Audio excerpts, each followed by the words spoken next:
In a cold place, you might be wondering, what's so important about this island? Well, let's find out.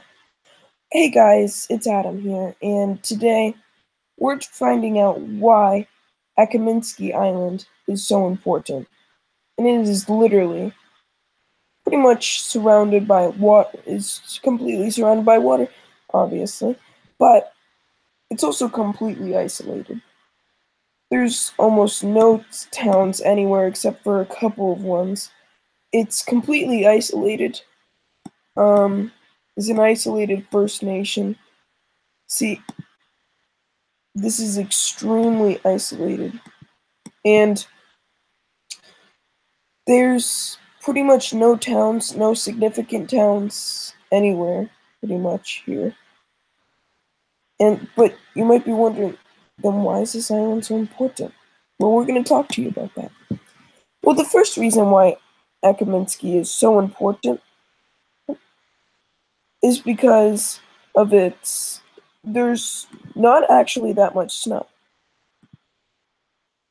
And if you look at it from a place to be able to see it, what it looks like.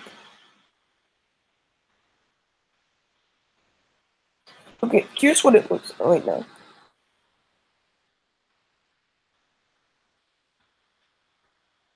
Okay. Here we go. Here's kind of okay. Here's a picture, and you can see in the background there's a ton of forested. So it's very forested.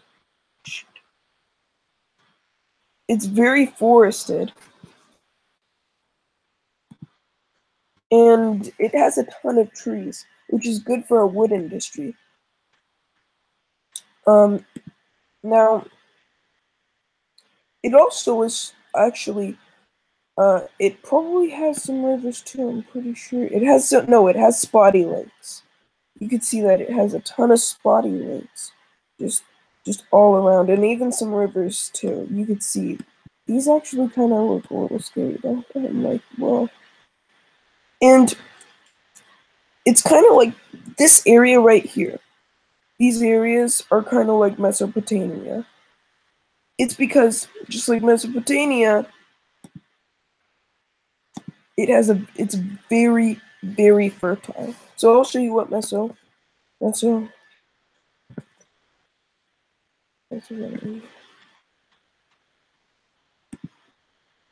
So here's what it looks like. It's very fertile right here.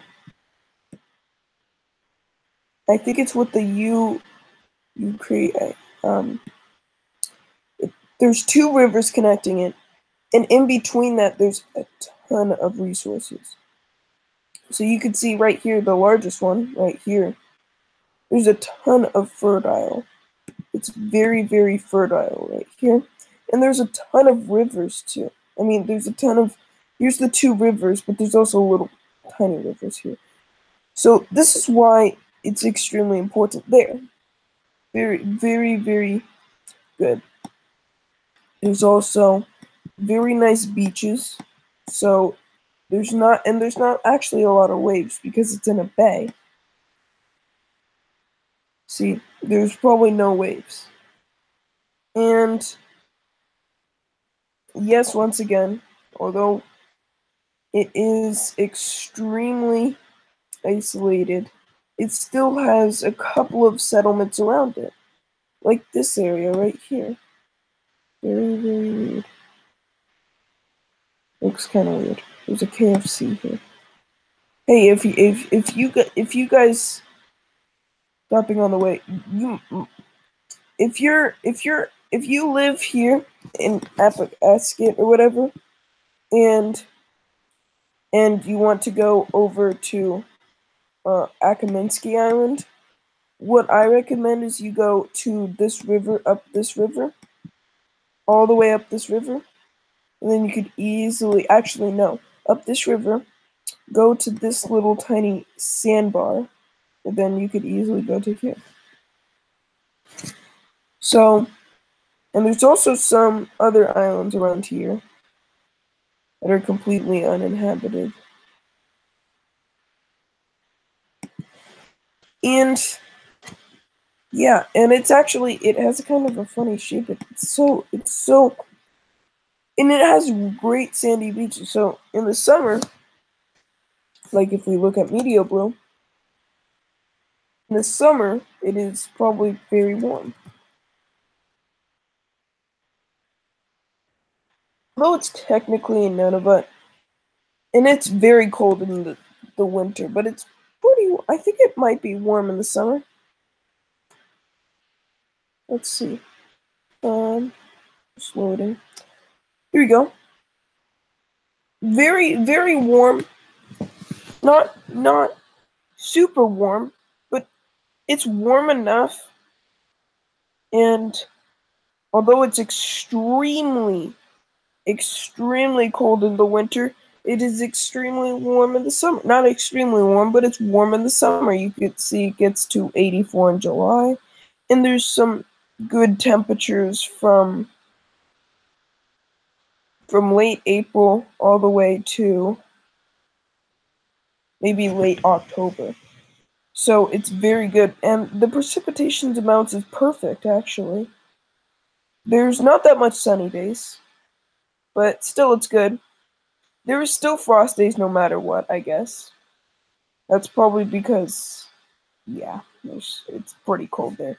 Even some days are even a little cold. So, the snow days, there's absolutely no snow days from July, August, September, and pretty much none of June, and pretty much none of July, and pretty much none of October. So, yeah, you could see that's in the average temperatures from June to uh, August is completely perfect. Now, cold nights could get down into the 20s, but it is still a very, very good place to still do surfing, still doing all this stuff. Although it's in Nunavut, that's a little surprising. The sea temperatures, though, we could see the sea temperatures, right? Yeah, I think we could see the sea temperatures. Water temperature is currently 29, but usually it's a little better, obviously, in the summer. It's much better in the summer. It's probably frozen over right now, but we might be able to see what we might be able to see. No. Weather archive.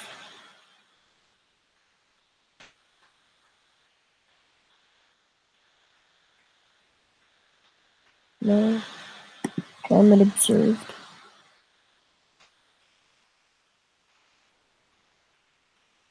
I guess this is the oh. So it can get up to 90s. You could see it gets up to 90s sometimes. So,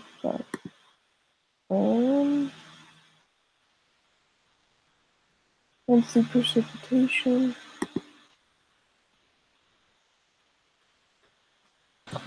Can't find it. Well, when we're doing a video in the summer, just kidding. The 14-day weather, you can see it never really gets here above the 30s in the winter. Although it is not, it's March. It's actually it's March. So the average temperature for March it's gonna get a little better. Hot days could get to 35. So it's gonna get a little better, and by maybe late March we could get into in April it will be much better also. So yeah. And yeah, this is probably all frozen over right now. But still, what I'm trying to say is that it's great beaches, a good harbor. There's sometimes peninsulas out here, and that's really cool. It's a great way for boating and kayaking. If people like kayaking, like little kids, and little kids, like they like to go to other islands. If let's just say they're on an island, they like exploring. I recommend for you to take them to this tiny island. It's extremely small, but it's actually here. Let's see how big it is. So this is 2,000 feet. So it would be like 2,000, 2,000, 6,000, 8,000, 10,000, 12, so 12,000, 12,000.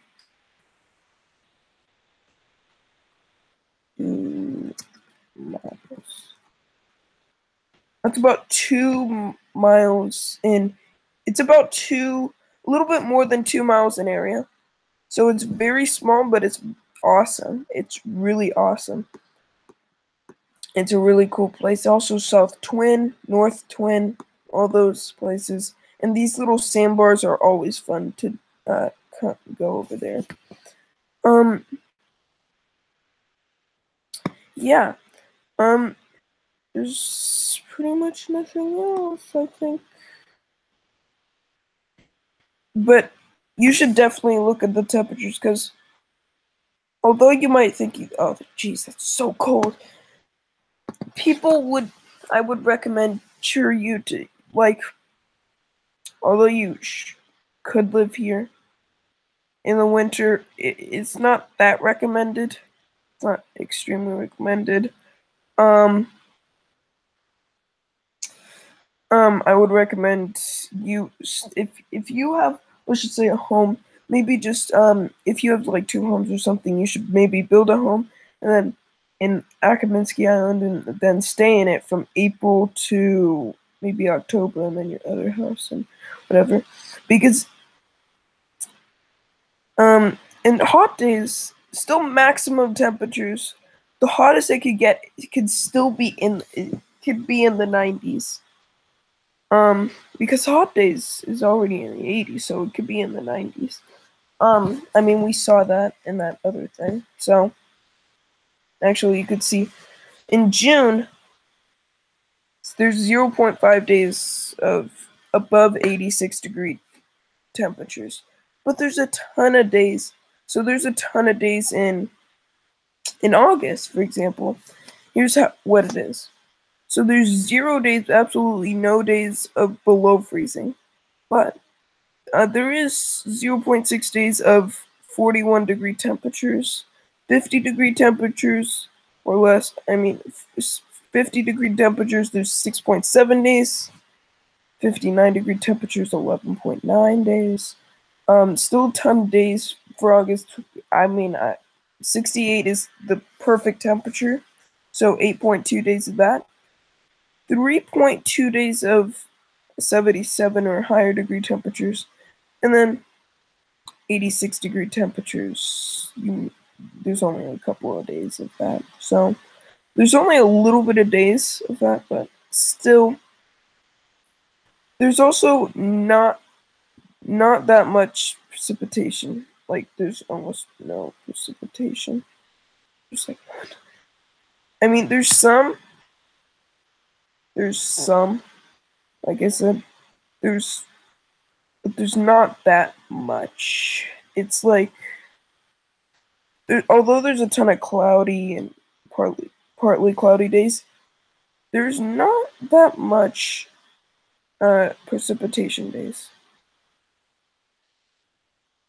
So Akiminski Island in general is a pretty good place, and actually, Charlton.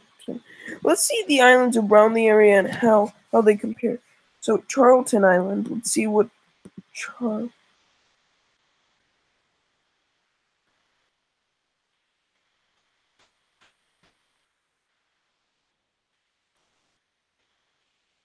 pretty sure that's in. Here it is. Let's see what Charlton Island is. So you can see, wow, it's much different. You can see how different it is, I guess. I don't know why it's so different.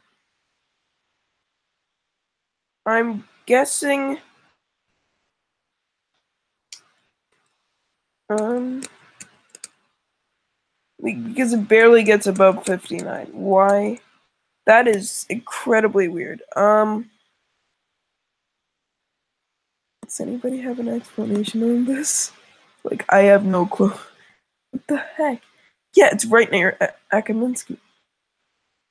I'm pretty sure. Actually, I think it's because it's such a small island and it's kind of what it is. I don't understand. Maybe it still does maybe get a little bit above. I mean, yeah, it still gets above 80. There's still a little bit above 80 basic times. Still though, it gets extremely cold. I don't get that. Maybe that was just a glitch, or maybe it's because it's a super small island. Because here, let's see South Twin Island. Maybe it's a little better.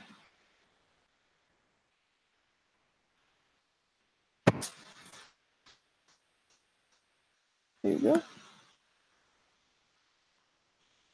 I want to see the climate. Very, very weird. I still don't understand. It's so weird. It's just because I think this thing's a huge island.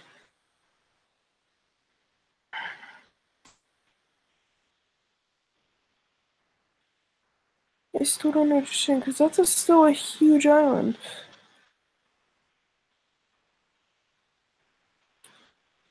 That's a little confusing.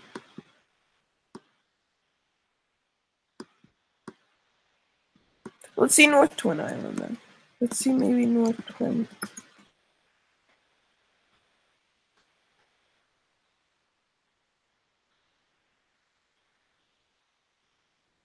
North Twin Island. Oh no.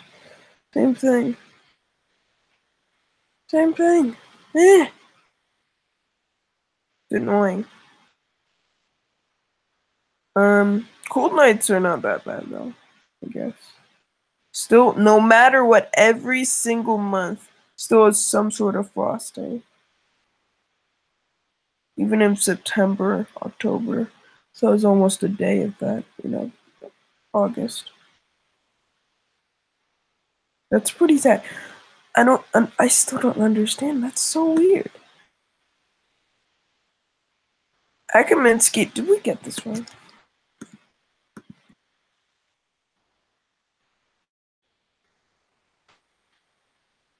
No, we didn't get it wrong. So let me see again. Maybe this is a glitch. It's so weird.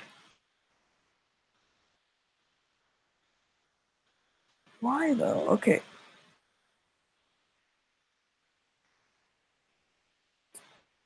I really don't understand, but okay. Anyway, guys, thank you so much for watching, and yeah.